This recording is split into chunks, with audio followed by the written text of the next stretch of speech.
तेनालीराम की कहानियां। बकरी का अपराध। एक बार महाराज कृष्णदेव राय ने अपनी कश्मीर यात्रा के दौरान एक अत्यंत सुंदर फूल वाले पौधे देखे। वह फूल उन्हें इतने पसंद आए कि लौटते समय उसका एक पौधा वह अपने बगीचे के लिए भी ले आए। विजयनगर पहुंचने के बाद उन्होंने माली को बुलाया और सुनहरे फूल वाले पौधे को उसे सौंपकर बोले, इसे बगीचे में हमारे शयन कक्ष की खिड़की के ठीक सामने लगा दो। याद रखो, इसकी देखभाल तुम्हें अपनी जान की भांति करनी है। यदि पौधा सूख गया तो तुम भी अपने जीवन से हाथ धो बैठोगे। माली पौधा लेकर चला गया। फिर बड़ी ही सावधानी से उसने उस पौधे को निश्चित स्थान पर लगाया। वह नियम पूर्वक उस पौधे को सींचता और उसकी देखभाल करता। महाराज कृष्णदेव राय भी सुबह शाम उसे अपनी खिड़की से देखते। वे माली की मेहनत से संतुष्ट थे। महाराज यदि किसी दिन उस पौधे को देखे बिना दरबार में चले जाते तो उस दिन उनका मन उखड़ा उखड़ा सा रहता और किसी भी कार्य में मन नहीं लगता। एक दिन महाराज जब सोकर उठे तो उन्होंने खिड़की खोली तो देखकर स्तब्ध रह गए कि पौधा अपने स्थान पर नहीं था। वे परेशान हो गए। उन्होंने फौरन माली को बुलवाया। भय से थरथर कांपता माली उनके सामने आया। पौधा कहाँ है? महाराज ने गुस्से से पूछा। महाराज, उसे तो मेरी बकरी चर गई। महाराज के गुस्से का ठिकाना न रहा।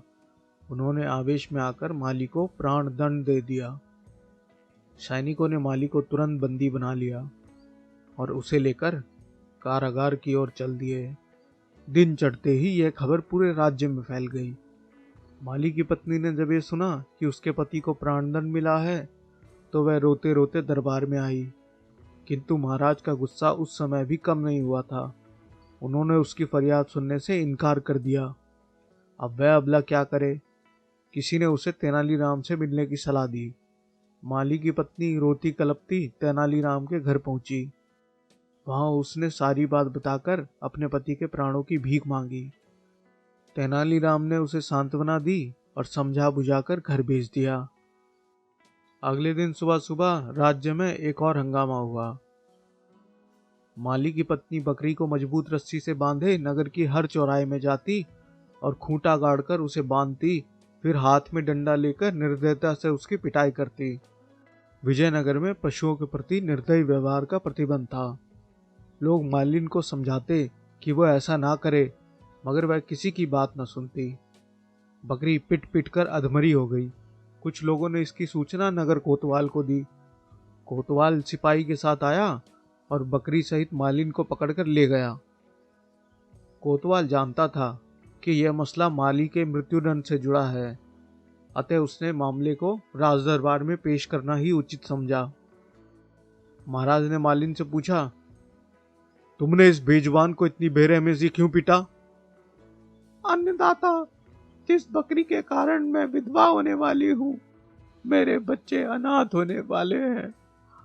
आप ही बताएं कि उस जीव के साथ मैं कैसा व्यवहार करूं? क्या मतलब? उलझन में पड़ते हुए महाराज ने पूछा।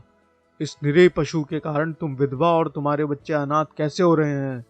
महाराज, माली की पत्नी हाथ जोड़कर बोली, क्षमा करें, यह वही बकरी है जिसने आपका सुनहरी फूल वाला पौधा खाया। अपराध इसने किया और मांग मेरी सुनी हो रही है।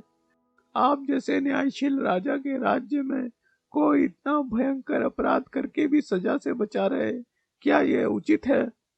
आखिर इसे अपने अपराध का दंड मिलना चाहिए कि नहीं?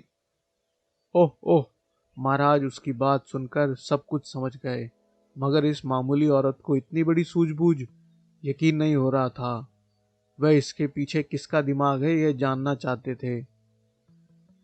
हम तुम्हारे पति को दंड माफ करते हैं, किंतु सच सच बताओ कि यह सारा नाटक तुमने किसके कहने पर किया? जी, तेनालीराम जी के, माली की पत्नी ने कहा। ओह तेनालीराम, तुम बड़े अजीब अजीब तरीके अपनाकर हमारा ध्यान हमारे गलत निर्णयों की ओर आकर्षित करते हो। महाराज ने उसी समय खुश होकर तेनालीराम को 500 स्वर्ण मुद्राएं पुरस्कार देने का ऐलान किया। और उस निर्दोष माली की फांसी की सजा को भी माफ कर दिया। तो जी ऐसे हैं तेनालीराम। तो ये कहानी कैसी लगी बताइएगा जरूर, और एक और काम जरूर कर देना, ध्यान से सब्सक्राइब कर देना यार प्लीज। Thank you.